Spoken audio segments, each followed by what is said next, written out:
Now, Nigeria has 4 refineries, 2 of which are in Port Harcourt, Rivers State, 1 in Warri, Delta State, and 1 in Kaduna. The 4 refineries in the country have a combined capacity to process around 4.45 million barrels per day, but sadly, they have produced little or no fuel over the past decade. This means that Nigeria has imported almost all its refined fuel needs. The country not only spends so much on fuel importation, but also spends much on turnaround maintenance almost yearly with no results. This is why the Senate has tasked its ad hoc committee to investigate all contracts awarded for rehabilitation of all state-owned refineries from 2010 to 2023. This followed the adoption of a motion on urgent need to investigate various turnaround maintenance projects of Nigerian refineries over a 13-year period to uncover waste and forestall further waste of scarce public resources. The committee is to submit its report in 4 weeks. TVC News National Assembly correspondent Tejesu Adeoye reports. In his presentation at the Upper Legislative Chamber on Tuesday, Senator Karimi Sunday brought the Senate's focus to the state of the country's refineries and the questionable turnaround maintenance project from 2010 to date. The Kogi lawmaker describes the situation with the refineries as a grave mismanagement of public finances, which he says has created doubts about Nigeria's status as an oil-producing nation. His investigation reveals an expenditure of more than 6 trillion naira on fuel subsidies and nearly twice that amount on the turnaround maintenance project in refineries across Port Harcourt, Kaduna, and Warri during the decade under review. Senator Sunday and his colleagues have now committed to stopping this trend that fritters away the country's resources.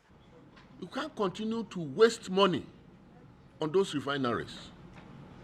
Government has to take decisive decision on that issue. Senator Karimi, who is also the chairman of the Senate Services Committee, also talked about the controversy surrounding the alleged 68 billion naira earmarked for new vehicles for the 10th Senate members. We did a comparative analysis of cost, of durability, and they came up with suggestions. And we took their suggestions. And somebody that is a minister, you have more than 6, maybe 3 Land Cruiser, Prado, and other vehicles in their convoy. And you are not asking them questions. Please spare us a bit. The Senate has now established an ad hoc committee tasked with engaging the Federal Ministry of Petroleum Resources, NNPC, NUPRC, BPE, and other relevant government agencies. Their mission is to assess the progress of ongoing contracts in all refineries and devise a strategy to make state-owned refineries commercially viable and profitable in Nigeria. Tejesu Adeoye, TVC News, Abuja. Well, joining us in the studio is Adeni Ikunu, policy analyst. Good morning. Good morning. Thank you for joining us on TVC Breakfast. Yes, thank you very much for having me. Yeah. One thing that is mind-boggling, 11.35 trillion naira spent over the years, and the question is, how is it that we could have allowed such wastage for a national asset? Because yes. That's what it has been. That's what it is. Yes, please. Over the years. In the first place, we have to go back to NNPC before it became NNPCL. Every organization, especially as big as NNPC, has what we call compliance and monitoring units. Then you also have procurement departments. It therefore means that if there's anything that happens with regard to getting any contract done or any major work done, they've got members of staff with the responsibility to ensure that whatever money spent on any of their facility or infrastructure actually is monitored and feedbacks are given. Reports are put together, and such reports goes to the GMD of NNPC. I'm deliberate using NNPC because if you're talking about NNPCL, our max is about 2 years, and we're talking about a 13-year period that this malfeasance has taken place. So you'd have to ask the question, who headed these respective units first? That's the first question. Then second, this is the 10th assembly.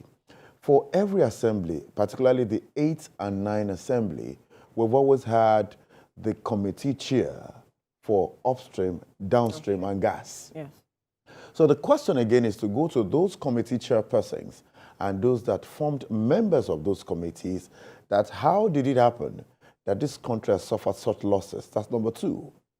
The third thing, when we're talking about creating new names or new identities for organizations, there are always handover notes that are looked at where the people who take it over are able to prove what had happened.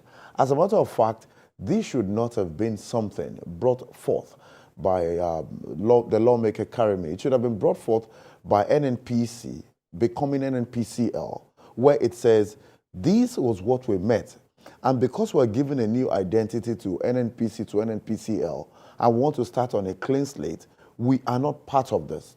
And that is why when we talk about really moving positions, lots of people that were part of the old order should not be part of the new order because they're part of this wastage. Now they're talking about over 11.35 trillion. They also mentioned that there are also hard currencies, 592 million US dollars, 4 million euros, 3 million pounds. I think that that's another one. Then the highest of it, Nigeria has not had a petroleum minister in the past 8 years. The president. The past administration, and I think that if we indeed are true to being patriotic about this country functioning, the people who have the power should respect institutional processes of doing things. President Muhammadu Buhari failed to comply by extant laws of allowing ministers that have the competence. The Petroleum Ministry is a specialized ministry, and it is somebody with absolute unquestionable competence to do that. We remember in his first time, Ibe Kachuku was there. Yes. Ibe Kachuku removed, and since that time it felt as if nobody handled it. Don't forget that preceding Ibe Kachuku was the Ziani Alison Madweke, who is now in court over the same impropriety. So I think that many people who are guardians of the estate of institutions must begin to say, you cannot. And if you look at the current administration, it's a new moment, so to speak, for this administration.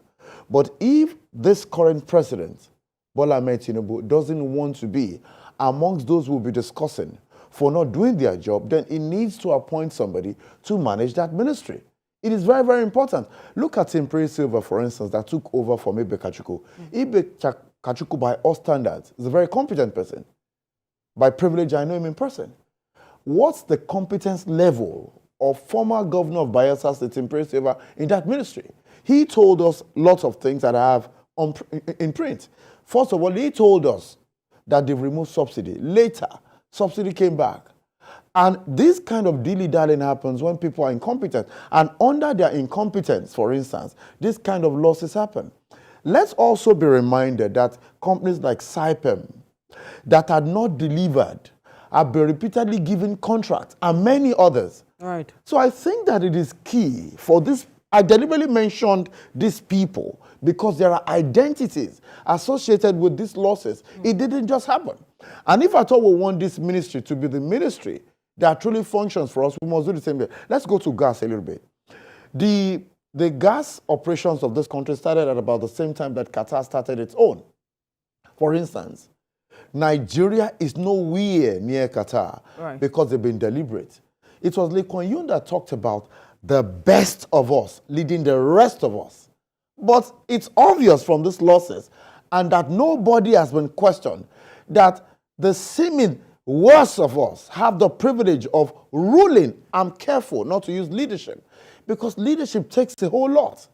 And I think that it is key we keep looking at these issues, please. Quite interesting. You know, it's one thing for us to spend money, you know, since 2010. Yes, please. You know, on the renovation of the refineries. Yeah. You know, under the guise of turnaround maintenance. Yes, please. So it's another thing for it to work. Yes. And we had people who were receiving salaries, you know, in the course of these years. Yes, please. So why do you think, you know, getting down to the brass tacks, who should be answering what, and why do you think it was unproductive in the first place? I think if you look at this period, Diziani is in court now, so we're happy that somebody who didn't handle the ministry well is answering for it. President Muhammad Buhari should answer for the 8 years because we're talking 11.35 trillion. And this is one thing that has actually bedeviled the functionality of our system, where people who held offices are oftentimes demigods and they appear to be those we cannot question. We have to question Temple Silva, who is still jostling to become the governor of Bayelsa State and is battling the law. We've got also to ask Ibe Kachuko questions because it's under his auspices as well. Sir, between such and such period, you administer this ministry. You should tell us what has happened. Mele Kyari should be able to answer questions as a spokesperson. Absolutely. Because before this time, he had been with the NNPC. And obviously, the window we're talking about here, he happens to have been with that particular institution.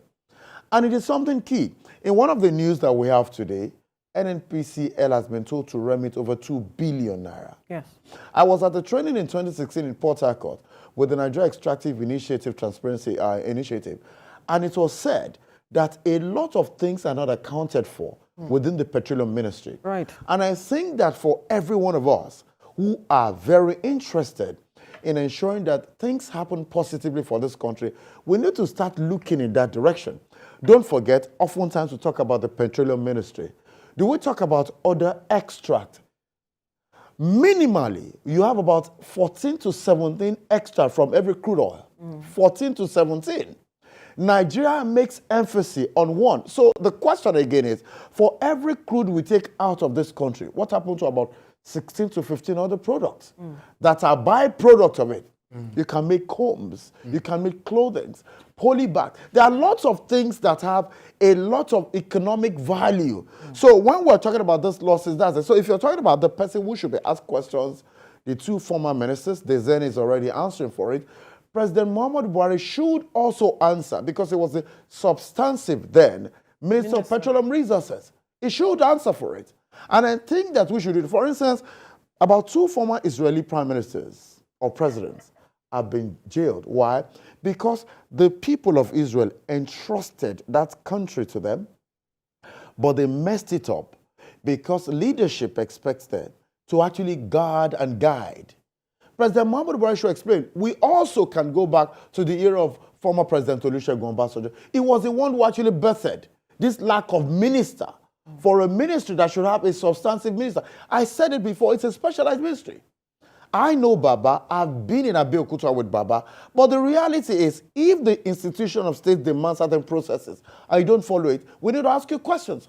Nobody's talking about taking these people to jail. It's your ministry. You had executive briefs every week. Every week there were executive briefs for the entire 8-year period of President Olusegun Obasanjo.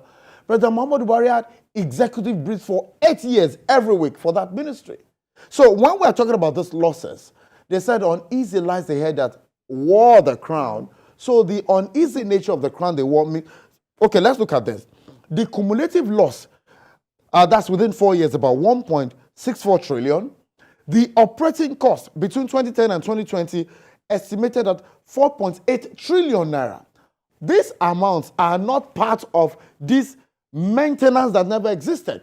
As a matter of fact, 2 years ago, the Kaduna Refinery had nothing made, but they still sent people on trainings. Trainings are supposed to make you better. And paid salaries. Yes, ma. To deliver value. Okay, let's even talk about 2 things, for instance. If you're talking about salaries, these are recurrent expenditures that we may not prevent the NNPC from paying because of the nature and the terms of reference of the employment. But with regard to training, those that are not producing nothing, doing nothing, and adding zero value, I think we should really look at the person who is heading that Kaduna Refinery. And let's say this again. This has brought us to the platform of speaking to issues of the systems we manage. You need to ask the question, why do you need to take crude from Niger Delta to Kaduna to refine when you can actually refine and take it straight to Kaduna for use? It is part of the politics of retrogression and stagnation that we play in this country, that there should be a refinery in Kaduna without a drop of crude under its soil so that we can have it. And that is where we also need to ask those that build this nation the question of the sentiment of wanting to balance certain things when it doesn't make quite, impressive economic sense. If you look at Port Harcourt 2, if you look at Warri 1, as a matter of fact, the Warri refinery is absolutely dismal in production. The Port Harcourt refinery is the only lifeline, and that is why for the past 3-4 years we have been moving between 1.4 to 2 million. It is still over that. Whereas we have cumulative capacity of over 4 million. Another question we need to ask, who are the people administering private refineries in this country? Dangote Refinery, I need you people, I know you do your research as well.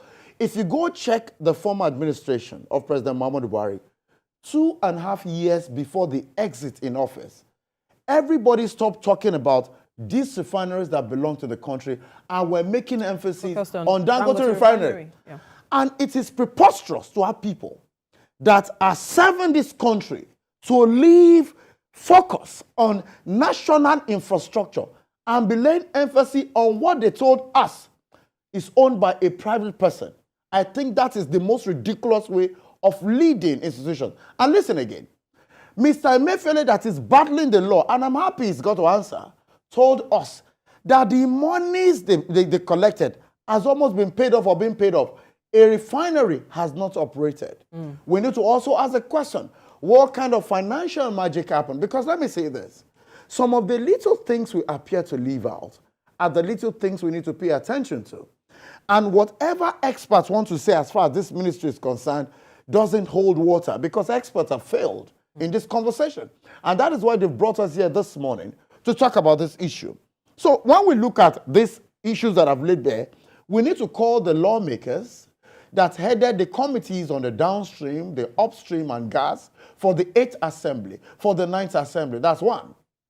We need to also, but for the predecessor of Mele Kyari who had passed, God rest his soul, he should also have been called here to speak to this issue. So these persons that are experts in the field, that have the responsibility to manage these systems, are the ones who should come and answer. As a matter of fact, this investigation is not complete if everybody that formed part of the committee, not just the committee chairs that perhaps looked into all of this, members of those committees, then let us go fully now, sir, Amma. So the issue of these lawmakers, we often talk about legislation by lawmakers. The most arduous task for lawmakers is monitoring and oversight functions. And it is very evident from these that had been raised by Mr. Karimi that the lawmakers themselves have failed woefully. There's no other adjective to qualify, because they would have prevented these losses, ma. And that's why I'm going to the question of capacity to really bring these persons to book. Yes. That you have reeled a number of persons, how we have to go back in time to bring in certain persons to account. And I'm wondering, is this an exercise in futility, or do we have the capacity to bring them to book? In the first place, the lawmakers must understand that they cannot do this alone. Right. So if they can't do this alone to begin with. So if you're looking at these issues that have happened, the lawmakers must seek the support and assistance of the respective anti-corruption agencies, ICPC, EFCC. They are needed. The role of the DSS cannot be overlooked in this kind of investigation, because at some point, if you actually extend the invitation to the people that really want to ask questions, and these persons, for instance, are not coming, then you need a strong and long arm of the law to bring them to come and answer. Do not forget that lawmakers always tell us, particularly the Petroleum Ministry, that oftentimes when they call them to come and defend their budget, because these problems cannot be looked at in isolation. These problems always begin from not coming to defend budgets. Because if you say X amount will be needed in a year calendar, and lawmakers tell you to come defend your budget and you don't come, that is the first room given for you to actually do this kind of thing. Because if you send representative, the representative cannot answer to certain questions because it's your business. And that means, again, that we need to strengthen institutions. They need to de-emphasize powers of office holders. It's more than overdue. And that is why everybody must take the courage. People like us that are here today must take the courage to be able to call people. I have eaten former President Olusegun Obasanjo's wife's meal in his house in Abeokuta. But I'm here saying that Baba should be asked questions. Why? We should understand that when discussions get to a point, we leave the favors or the closeness that we have with people, and we talk about the reality of it.